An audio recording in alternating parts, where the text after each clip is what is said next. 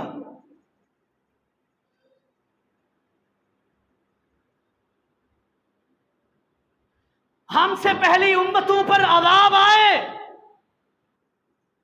عذاب پہ عذاب ٹوٹے، کیا ہم سے زیادہ گنہگار تھے؟ ہم سے زیادہ گنہگار نہیں۔ اللہ کی قسم، جو فعل، جو افعال وہ امتیں کیا کرتی تھی، آج بالکل اسی صورت میں اس امت میں موجود ہے۔ رب نے انہیں آزمایا، عذاب میں مبتلا کر دیا۔ ہمارے اوپر تو محمد کریم علیہ السلام کی دعا ہے کہ رب ہمیں آزما نہیں رہا، وقتاً فوقتاً رب درس دے رہا ہے، سمجھ جاؤ، باز آ جاؤ، رب کی نافرمانی سے اپنے آپ کو محفوظ کر لو۔ وہ بھی تمہاری طرح کے انسان تھے جن کو میں نے ملیا میٹ کر دیا۔ سورہ اعراف ہے، اللہ فرماتے ہیں فَأَرْسَلْنَا عَلَيْهِمُ الطُّوفَانَ وَالْجَرَادَ وَالْقُمَّلَ وَالزَّفَادِعَ وَالدَّمَ وَآيَاتٌ مُفَصَّلَاتٌ فَاسْتَكْبَرُوا وَكَانُوا قَوْمًا مُجْرِمِينَ۔ ایک ایسی باغی قوم، ایک ایسی نافرمان قوم، ایک ایسی قوم، بدبخت قوم آئی جس نے میرے حکم کو چھوڑا، میرے نبی کی دعوت کو چھوڑا، میرے نبی کے احکامات کو پسے پش ڈالا۔ اللہ فرماتے ہیں میں نے ان پر عذاب پہ عذاب بھیجا، ایک نہیں، اللہ رب کائنات نے اس بدبخت قوم پر 5 عذاب نازل کیے، 5 عذاب، اور وقتاً فوقتاً وہ 5 عذاب آتے رہے۔ اللہ فرماتے ہیں فَأَرْسَلْنَا عَلَيْهِمُ الطُّوفَانَ، جب وہ باغی ہوئے، جب میرے نافرمان بنے، جب گنہگار بنے، موسیٰ علیہ السلام نے توبہ کی دعوت دی، استغفار کا حکم دیا، نہیں مانا، سرکشی میں لگے رہے۔ اللہ فرماتے ہیں فَأَرْسَلْنَا عَلَيْهِمُ الطُّوفَانَ، میں نے ان پر طوفان بھیج دیا، سیلاب کی صورت میں، پانی ہی پانی۔ تفسیر اٹھائیے، ابن کثیر، تفسیر قرطبی، مفسرین نے لکھا ہے کہ سیلاب کا پانی ان کو گردن تک آتا تھا، تھوڑا سا نیچے ہوتے سیلاب کے پانی میں غوطے کھانے لگ جاتے۔ اتنا بڑا پانی سیلاب کا رب کی طرف سے عذاب کی صورت میں اس قوم پر آیا۔ جب عذاب میں مبتلا ہوئے، کہنے لگے موسیٰ، اے اللہ کے پیغمبر موسیٰ علیہ السلام، ہمیں ہمارے لیے دعا کرو، اللہ ہمیں اس عذاب سے نجات دے، ہم تمہاری بات مان لیں گے، ہم اپنے افعال کو چھوڑ دیں گے۔ موسیٰ علیہ السلام نے دعا کی، رب نے عذاب کو ختم کر دیا۔ پھر وہی سرکشی، پھر وہی بغاوت، پھر وہی اللہ کی نافرمانی، پھر گناہوں پہ گناہ، پھر نافرمانی پہ نافرمانی، پھر موسیٰ علیہ السلام کی بات ماننے کو تیار نہ ہوئے۔ بارش کا، سیلاب کا پانی آیا، اللہ نے ان پر انعام کیا، ہریالی پیدا کر دی، ہر طرف ہریالی ہی ہریالی. پھر سرکش بنے, اللہ نے ٹڈی کا عذاب بھیج دیا. فارسلنا علیہم الطوفان والجراد, ٹڈی کو بھیجا, سارا ہریالہ کھا گئی. یہاں تک مفسرین نے لکھا ہے کہ ٹڈی نے ان کے گھروں کے دروازوں کو بھی کھا لیا. جب ٹڈی کے عذاب سے تنگ آئے, پھر موسیٰ علیہ السلام کے پاس گئے کہ ہم توبہ کرتے ہیں, رب سے دعا کیجئے رب ہمارے سے یہ عذاب واپس لے لے. رب نے ٹڈی کا عذاب جراد کو واپس بلا لیا. پھر وہی سرکشی, پھر وہی بغاوتیں, پھر گناہ پہ گناہ, پھر شرک پہ شرک, پھر نبی کی نافرمانی. اللہ فرماتے ہیں فارسلنا علیہم الطوفان والجراد والقمل, اللہ نے ان پر جوؤں کا عذاب بھیج دیا. جو چیز کھانے لگتے جوئیں ہی جوئیں, سر میں جوئیں, جسم کے کسی حصے کو رب نے باقی نہیں چھوڑا جہاں جوئیں نہ ہوں. اللہ نے اتنی جوئیں ان پر عذاب کی صورت میں بھیجی. جو کھانا کھاتے اس میں جوئیں, جو فروٹ استعمال کرتے اس میں جوئیں. پھر موسیٰ علیہ السلام کے پاس گئے, رب سے دعا کریں یہ عذاب ہم سے ڈال لے, ہمیں بچا لے. موسیٰ علیہ السلام نے پھر دعا کی, رب نے یہ عذاب بھی واپس لے لیا. پھر سرکشی, پھر شرک, پھر نافرمانی. اللہ نے پھر ایک اور عذاب نازل کیا. فارسلنا علیہم الطوفان والجراد والقمل والضفادع, اللہ نے ان پر مینڈکوں کی بارش کر دی. جو کھانا کھانے لگتے, کھانا کوئی اور پکا ہوتا, جب کھانے کے لیے اپنے سامنے کھانا رکھتے اس اوپر سے مینڈ کے آنا شروع ہو جاتی, کھانے میں مینڈک ہی مینڈک ہوتے تھے. تنگ آ گئے, پھر موسیٰ علیہ السلام کے پاس گئے, دعا کروائی, اللہ نے اس عذاب کو بھی ختم کر دیا, ٹال لیا ان سے, ان کو بچا لیا. پھر سرکشی شروع کر دی. اللہ فرماتے ہیں والدم, پانچواں عذاب میں نے ان پر خون بھیج دیا. خون کیسے؟ کھانے کی کوئی چیز استعمال کرنے لگتے, مفسرین نے لکھا ہے نکسیر کی صورت میں ناک سے خون بہنا شروع ہو جاتا, کوئی چیز کھا نہیں سکتے تھے. یہ اللہ نے ان پر عذاب بھیجے بوجہ ان کے گناہوں کی, ان کے سرکشیوں کی, ان کی نافرمانیوں کی, ان کے گناہوں کی, ان کی نافرمانیوں کی وجہ سے اللہ نے 5 عذاب بھیجے. اللہ فرماتے ہیں آیات مفصلات فاستکبروا وکانوا قوما مجرمین. یہ نشانیاں ہیں, اور یہ نشانیاں کوئی اشارتاً نہیں. اللہ فرماتے ہیں تفصیلاً میں نے نشانیاں بھیج دی ہیں. جو لوگ تکبر کرتے ہیں وہ لوگ بھی متکبر تھے, اور جو تکبر کرتے ہیں کانوا قوما مجرمین, وہ مجرم قوم ہوتی ہے.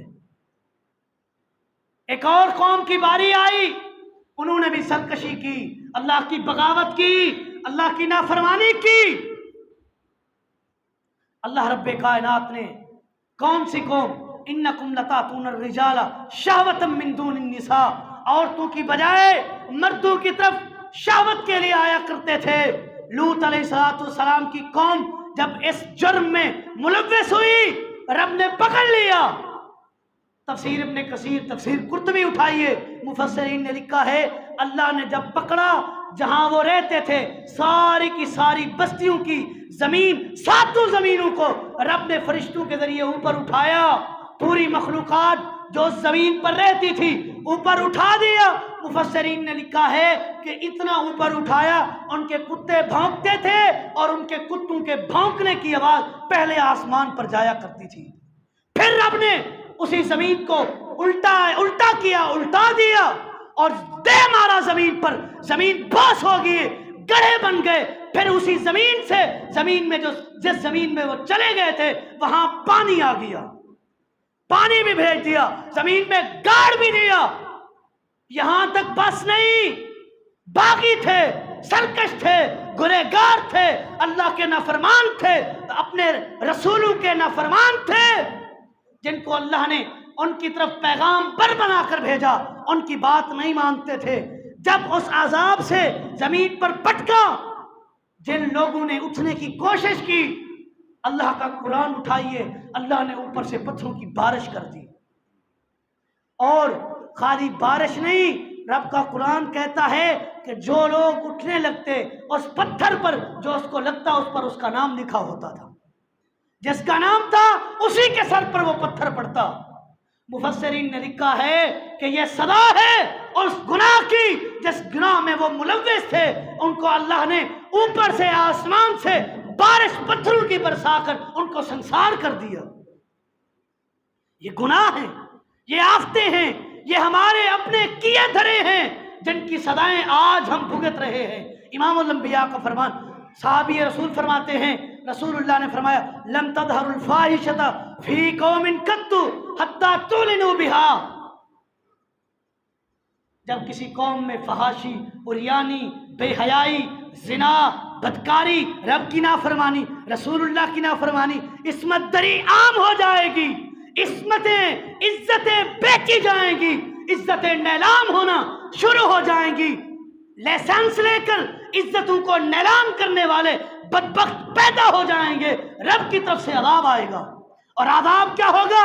الا فشا فیہم الطاعون والاوجاع التي لم تکن مضت فی اسلافہم، اللہ رب کائنات ان کو طاعون کی بیماری میں مبتلا کر دیں گے، والاوجاع التي لم تکن مضت فی اسلافہم الذین مضوا، اور ایسی ایسی بیماریاں رب ان پر بھیجے گا جو ان سے پہلے کسی امت پر ایسی بیماریاں نہیں آئی ہیں۔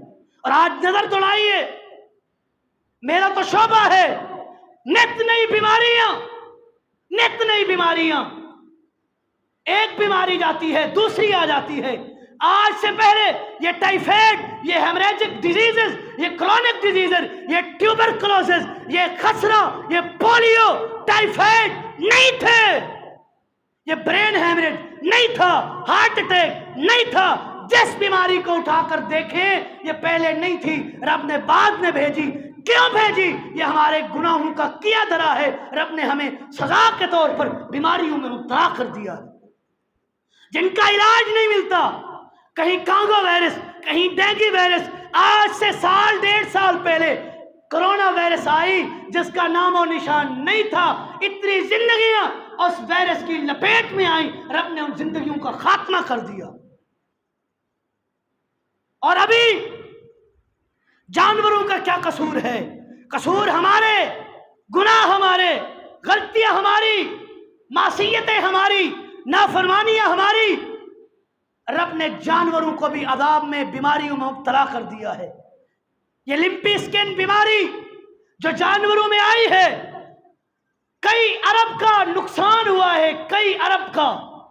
اسی پاکستان میں ایک تخمینہ لگانے والے نے لگایا ہے کہ جنوبی پنجاب میں جو جانور لمپی سکن سے مرے ہیں تقریباً ان کا تخمینہ 9 ارب ہے۔ جانوروں کا کیا قصور ہے؟ جانور رب کے نافرمان نہیں ہیں، نافرمان ہم ہیں، ہماری وجہ سے رب ہمیں عذاب میں مبتلا کر رہا ہے۔ اور ابھی سیلاب فیس کر رہے ہیں، بہت سارے پاکستان کے ایریاز سیلاب کی زد میں آ چکے ہیں، پانی کی لپیٹ میں، کھانے کو ترس رہے ہیں، پینے کو ترس رہے ہیں، سونے کو ترس رہے ہیں، چھت نہیں ہے، دھوپ سے بچاؤ کے لیے چھت نہیں ہے۔ یہاں تک ہمارے لیے لمحہ فکریہ ہے، ہم نے محرم گزارا، ہماری یہ سوچ تھی کہ بارشیں آئی ہیں، ابھی بھی بارشیں ہیں، کہ ہمارے دادے پردادے، ہمارے باپ، ہمارے بچے جو فوت ہو چکے ہیں ان کی قبروں میں دراڑیں پڑ چکی ہوں گی، قبریں بیٹھ چکی ہوں گی، ان کو دوبارہ بنانا ہے۔ ہماری تو یہ سوچ ہے، میں نے تو ایسے چہرے بھی دیکھے ہیں، ایسے چہرے اسی سیلاب کی لپیٹ میں جنہوں نے کئی لاشیں اپنے سامنے رکھی ہوئی ہیں، دفن کرنے کے لیے زمین نہیں ہے، پانی ہی پانی ہے، دفن کہاں کریں؟ اللہ فرماتے ہیں کہ جب عذاب آتا ہے، جب نافرمانیاں عام ہوتی ہیں، سریکی دی مثال ہے، سینی نال سکی بھی رل رہی ہے، جس کا گناہ ہو یا نہ ہو رب سب کو برابر میں اس عذاب میں، اس سزا میں مبتلا کر دیتا ہے۔ یہ نہیں ہمارا گناہ نہیں، ہم سیلاب سے بچے ہوئے ہیں، یہ راجن پور، ڈی جی خان، سوات، کالام، یہ جن ایریوں میں، سندھ کے باقی سارے علاقوں میں سیلاب آیا ہوا ہے ان کے گناہ ہیں، ہم نیک ہیں؟ نہیں، اللہ نے ان کو عذاب میں مبتلا کر کے ہمیں درس دیا ہے اپنے آپ کو رب کی نافرمانی سے، رب کی نافرمانی سے، رسول اللہ کی نافرمانی سے، شرک سے، بدعت سے اپنے آپ کو بچا لو، وگرنہ وہی رب ہے جو وہاں سیلاب بھیج سکتا ہے۔ ہم کس کھیت کی مولی ہیں، ہمیں کیسے بچا دے گا؟ ہمارے اوپر بھی یہ عذاب آ سکتا ہے۔ یہ ہمارے میرے اور آپ کے لیے لمحہ فکریہ ہے۔ اپنے آپ کو استغفار پر لگائیں، معافیاں مانگے، توبہ کریں۔ اللہ فرماتے ہیں کہ جب میں عذاب بھیجتا ہوں عذاب بھی ٹال دیتا ہوں۔